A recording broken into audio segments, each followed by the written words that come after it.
প্রিয় দর্শক, আসসালামু আলাইকুম রহমতুল্লাহ। এটা বগুড়া জেলার নন্দীগ্রাম উপজেলা বাস স্ট্যান্ড। এটা হলো মেইন বাস স্ট্যান্ড। এখান থেকে আপনার পঞ্চগড়, বেনাপুল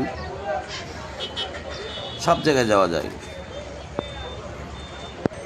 এই বগুড়া নাটোর মহাসড়ক অত্যন্ত গুরুত্বপূর্ণ।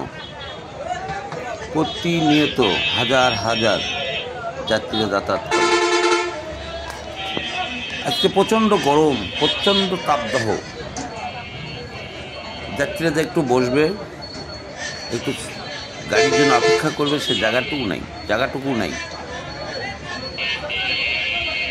জনগণের দাবি একটি যাত্রী ছাউনি। এই যাত্রী ছাউনি নিয়ে সামাজিক যোগাযোগ মাধ্যম, পত্র পত্রিকা বিভিন্ন লেখালেখি হয়েছে, কিন্তু যাত্রী ছাউনি এখনো হয়নি। গত 24-25 অর্থ বছরে উপজেলার নির্বাহী অফিস থেকে 18 লক্ষ টাকা বরাদ্দ হয় যাত্রী ছাউনি নির্মাণের জন্য, এবং টেন্ডারের মাধ্যমে সে যাত্রী ছাউনিটির নির্মাণ কাজ চলমান ছিল। হঠাৎ করে একটি অস্থায়ী নিষেধাজ্ঞা নিয়ে আসলে কাজটি বন্ধ রাখা হয়।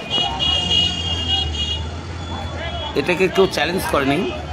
আর আমার জানা মতে যদি 2-3 মাসের কোনো অস্থায়ী নিষেধাজ্ঞা নিয়ে আসে, তা অটো এমনি বাতিল হয়ে যায়।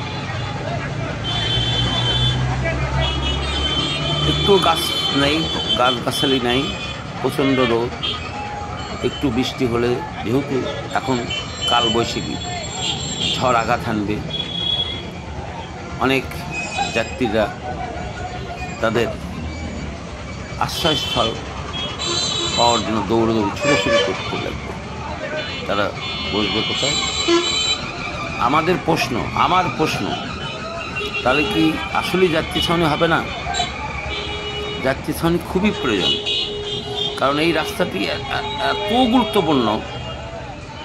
এই রাস্তা দিয়ে আপনার বেনাপুল, এদিকে পঞ্চগড়, যেখানে সব জায়গায় যেতে পারবেন এই বাস স্ট্যান্ড থেকে। এখান থেকে ঢাকাও যাওয়া যায়, চিটাগাংও যাওয়া যায়। তাহলে একটি যাত্রী ছাউনির জন্য যাত্রীরা কষ্ট করবে, দেখার কি কেউ নেই? নন্দীগ্রামবাসী আশা করে উপজেলা প্রশাসন, যেহেতু কোনো জনপ্রতিনিধি এখন নেই, তাই জনগণের দাবি যে চলমান কাজটি ছিল এবং 8 লক্ষ টাকা ব্যয়ে যে কাজটি হচ্ছিল, সে কাজটি আবার করা হোক।